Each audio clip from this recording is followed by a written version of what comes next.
Halo teman-teman, ketemu lagi nih dengan Samsung Slang. Ada lagi menjawab pertanyaan teman-teman. Pertanyaan yang dulu ya, yang sekarang mungkin antri dulu ya. Pertanyaan yang dulu yang saya masih ingat. Ada satu pertanyaan begini mas, Samsung dan kawan-kawan itu kalau dipotongin kukunya susah enggak? Dia pernah jawab, udah gampang sekali gitu kan. Ya kalau teman-teman yang kenal Samsung ya percaya, tapi ada beberapa orang yang nggak mungkin mosok dipotongin pasrah gitu aja ya. Nanti kita lihat ya, enggak pasrah, sebenarnya enggak pasrah, tapi mereka tahu ini sedang dipotongin kuku. Terus kalau misalnya yang di sini yang suka ngeyel itu siapa ya? Rex itu kayak geli-geli gitu loh, kalau dipegang kakinya itu geli-geli. Nah itu buat saya ngeyel ya, enggak mau. Itu nanti bagaimana saya ngoreksinya, atau bagaimana apa yang saya lakukan supaya dia tetap diem dipotongin kukunya. Terus sekaligus ngasih tahu ke teman-teman ya, entah ini info yang telat atau enggak ya. Sebenarnya saya mau kasih tahu ke teman-teman, apapun itu yang kita kenalkan ke anjing ya, kita punya anjing nih, kita mau ajarin sesuatu yang pun ya,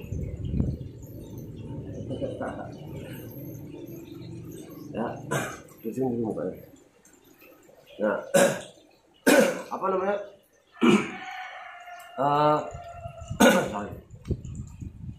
Apa yang kita kenalkan ke anjing itu harus pelan-pelan. Contohnya gini, contoh ya, pakai kolar nih. Ada beberapa teman-teman yang anjingnya itu dipakein kolar susah. Kalung itu loh, kalung ya, gini ya. Nah, sebenarnya memakaikan kolar kalau menurut saya itu tidak sesimpel itu. Jadi seperti yang saya pernah bilang bahwa anjing itu memahami sesuatu berdasarkan ini enak, ini tidak enak, ini nyaman, ini tidak nyaman. Demikian juga ketika kita mengenalkan sesuatu pada mereka. Contohnya jangan kasih kolar. Saya kalau ngasih kolar ke anjing, ini contoh kepala anjing ya, kepala anjing kecil gitu ya. Nah ini aja, nggak baca ini kolar ya. Ketika dikasih begini, dia akan merasakan ketidaknyamanan pada lehernya. Aneh ini apa tuh, jadi dia begini ya. Terus teman-teman yang nggak tega, harus dilepas saja. Enggak, sebenarnya kalau cara saya begini teman-teman, barangkali bisa jadi masukan atau bisa ditiru ya buat teman-teman yang masih punya papis, ngenalinnya gini. Jadi kenapa harus dipakai kolar? Kenapa harus dipakein kalung?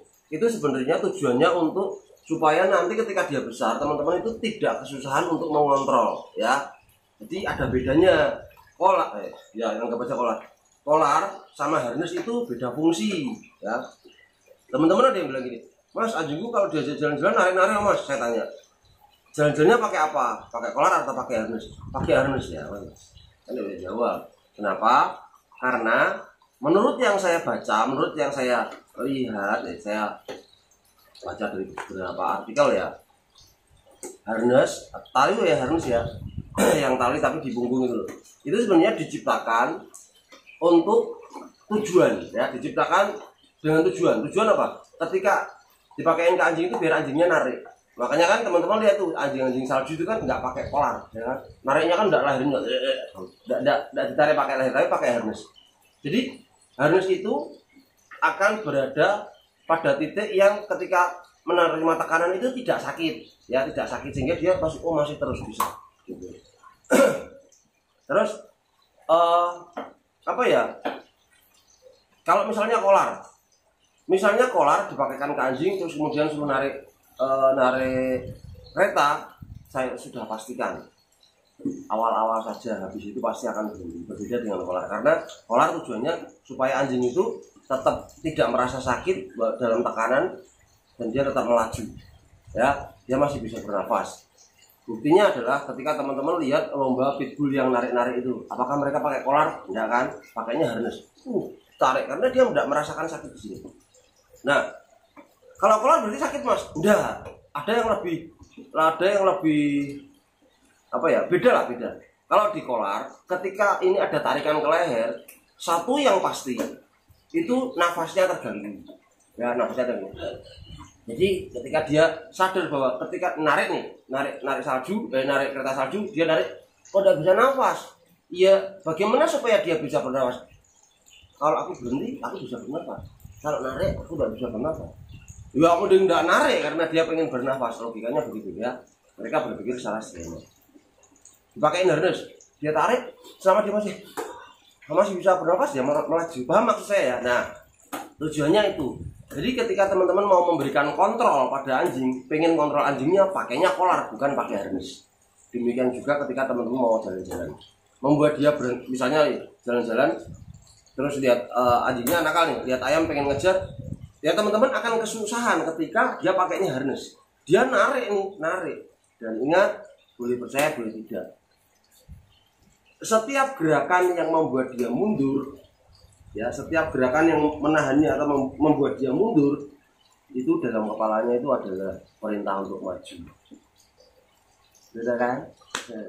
Ya, jadi ditarik ke belakang itu di kepalanya itu sama dengan perintah untuk maju. Jadi jangan heran ketika teman-teman jalan-jalan pakai harness ke anjingnya dan teman-teman berusaha menahan, jangan ke sana, anjingnya malah semakin ngotot maju kan, karena di kepalanya adalah aku suruh maju gitu. Tapi kalau kolar beda lagi. Begitu kolar terpasang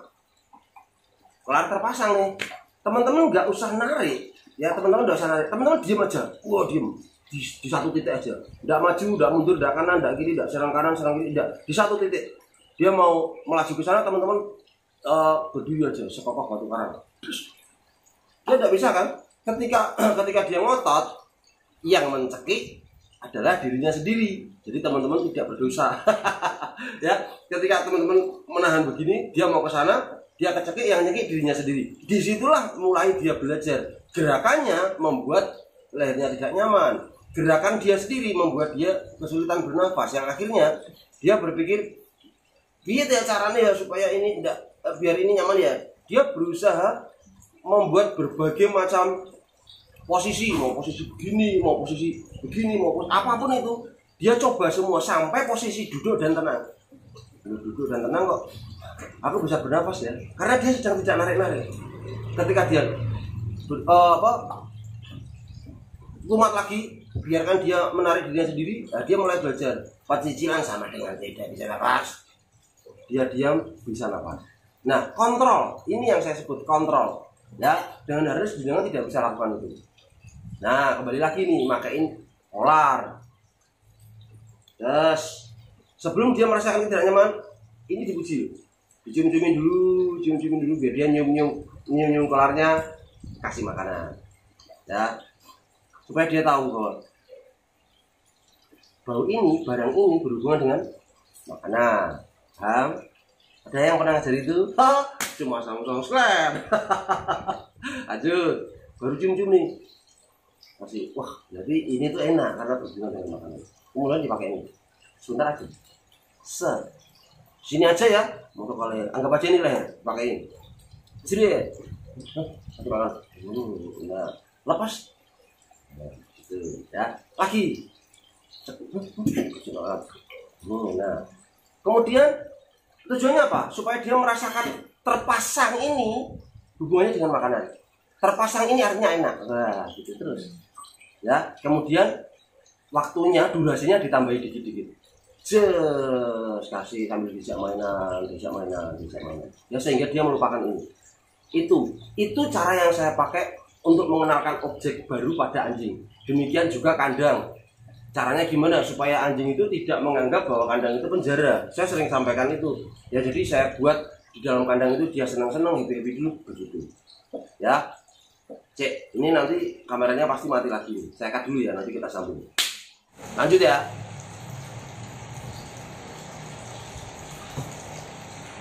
Kembali ke potong kuku. Nah, saya mengajarkan ke anak-anak saya bahwa kuku dipotong itu sesuatu yang enak. Karena dari kecil ya saya ngajarinya, ketika dia rebah, kakinya saya pegangi. Ketika dia meronta-ronta, saya koreksi, "Hei, diem." Kan mereka kan patuh sekali sama ayahnya. Ketika saya suruh diem, ya mereka diem.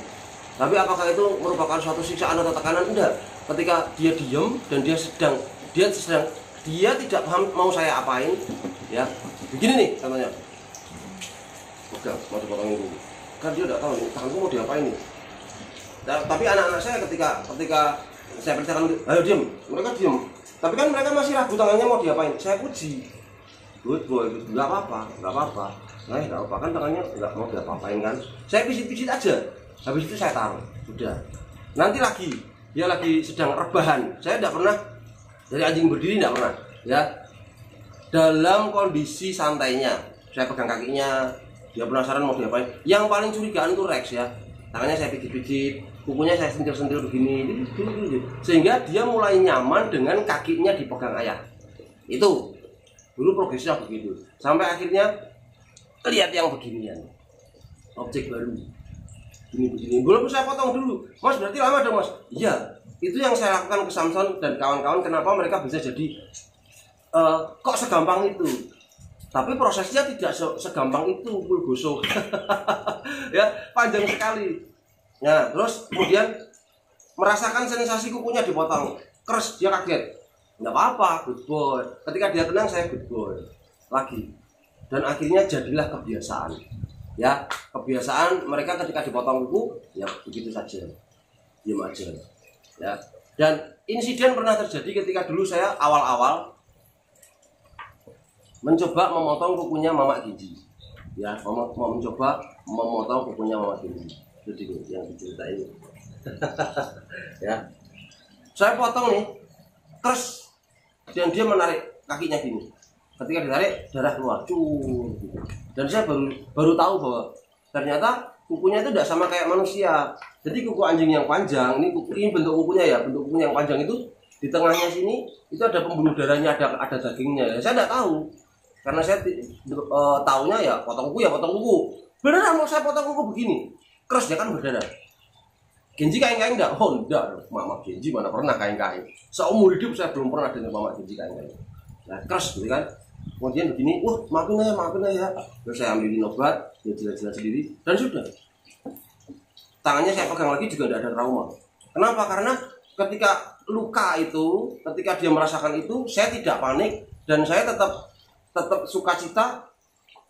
Gimana ya, mereka berpikir bahwa hal itu tidak membuatnya takut, tidak membuat ayah panik, tidak membuat, masih positif di sana. Dan itu yang diterima Genji ketika luka. Itulah kenapa seluka apapun Genji tidak pernah ngeluh, karena buatnya ya tidak masalah. Dan saya pernah baca karakter pitbull memang begitu dan sakit gitu ya. Tanpa berlama-lama, teman-teman kan tadi gimana mau lihat mereka dipotong kuku kan, sesantuy apa dipotong kuku. Let's check it out. Nah, kita mulai dari Mama Genji ini ya. Biasanya yang motong kuku pasti. Nah, kalau pas mereka ngeyel begini, Genji potong kuku dulu. Nggak dia apa-apain kok. Nah,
Feng, potong kuku dulu. Sana, potong kuku. Potong kuku, sana potong kuku dulu.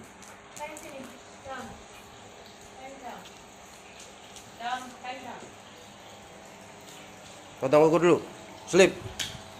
Slipnya mana?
Nggak mau deh ya.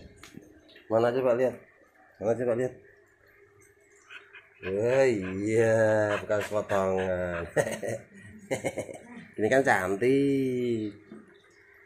Mana lihat? Satunya. Mana satunya? Mana? Woi, mana satunya? Mana? Ayo lihat dulu. Situ. Ayo. Mana? Saya lihat dulu. Mana? Kenji. Satunya mana? Mana? Satunya? Mana? Lihat dulu.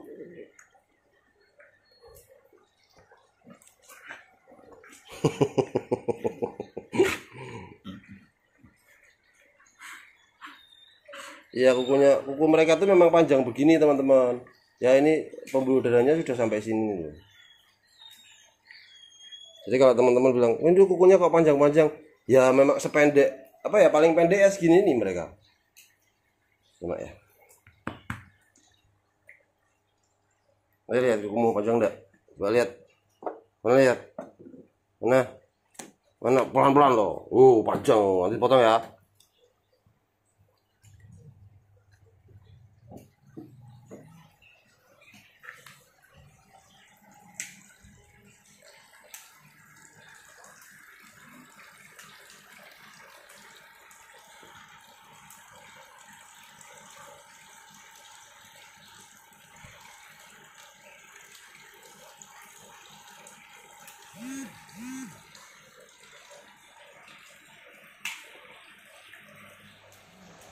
Enak, Bang.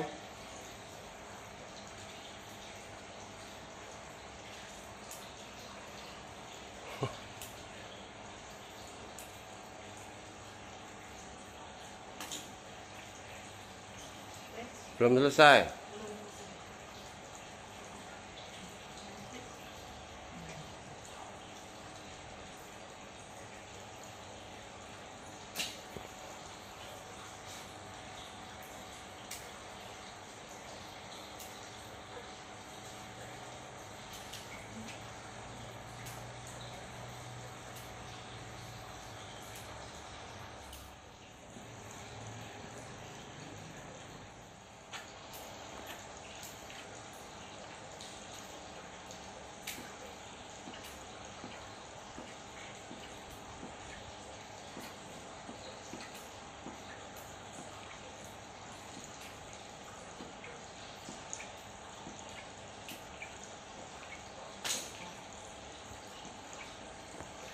Sini ayo lihat dulu kukunya. Bang. Mana? Ya.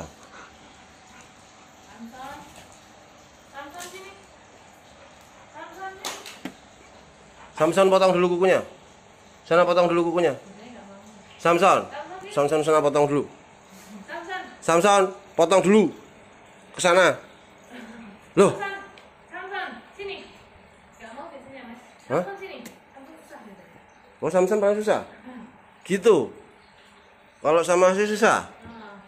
Potong dulu kukunya. Sana. Aku loh biasanya. Sana. Hei. Sini. Samson. Sana.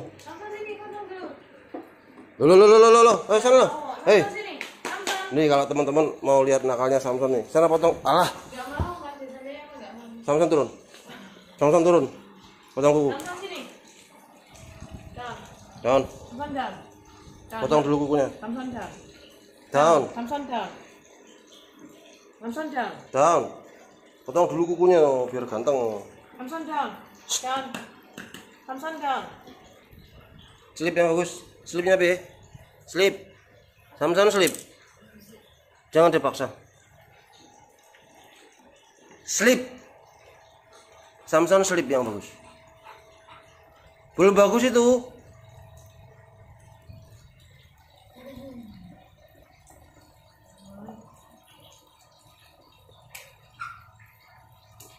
Alah, udah apa-apa lu lah ini lu.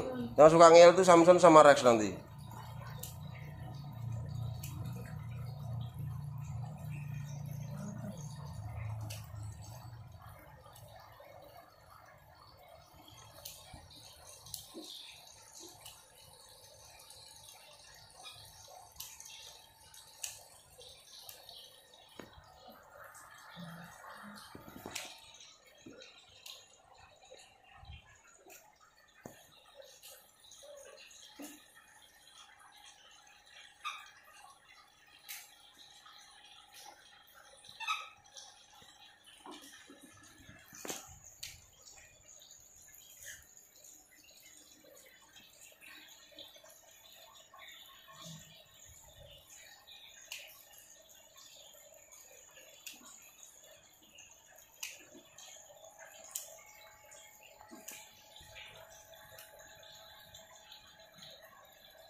Sudah, sini ayo lihat dulu. Sini. Sini. Sini. Hei. Hei, sini. Sini bagus. Mana yang dipotong tadi? Hei, mana belum? Samson. Sini. Sini bagus loh. Yang dipotong tadi mana? Yang dipotong tadi mana? Ya wes.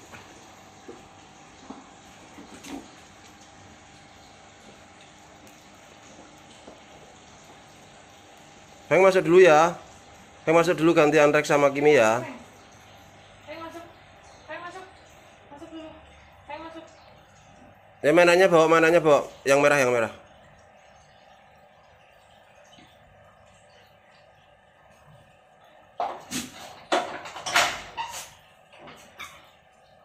Masuk keluarin.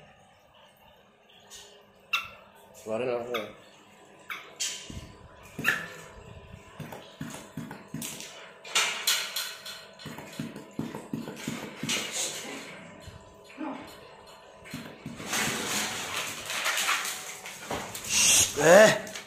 Hei, Kimi.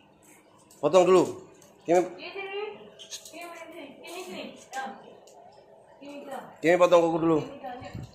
Kimi dam. Dam. Kimi potong kuku dulu. Potong kuku dulu. Kimi. Kimi sit.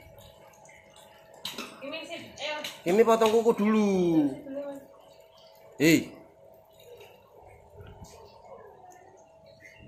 Daun. Daun dulu.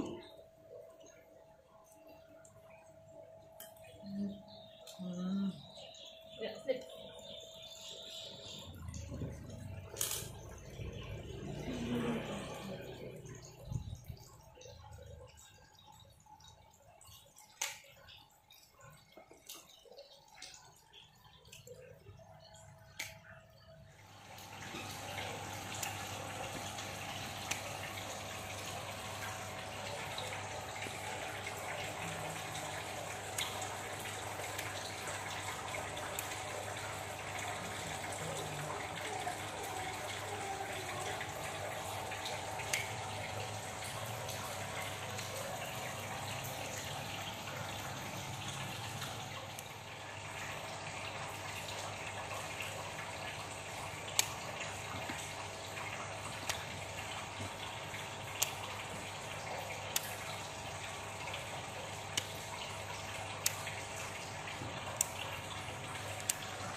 Sini lihat, ayo lihat. Hei Kimi, sini lihat.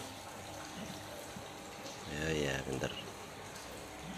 Rex, Rex sini. kena potong kukunya. Rex potong kuku dulu. Rex sini. Rex. Dipotong dulu kukunya, potong dulu biar ganteng. Ini. Down. Rex down. Down.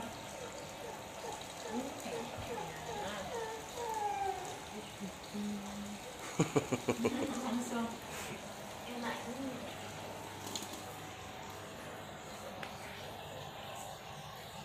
Ini panjangnya. Iya panjang. Bentar, Rek.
Rex, sini dulu Rex.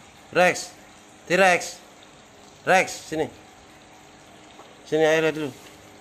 Ya naik, boleh naik. Nah.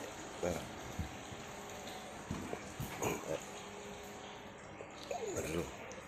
Mana tangannya? Sit yang bagus lah. Sit dulu. Tangannya mana? Lihat. Oh ya, ganteng. Sama tanda sarabutan lah. Gantian.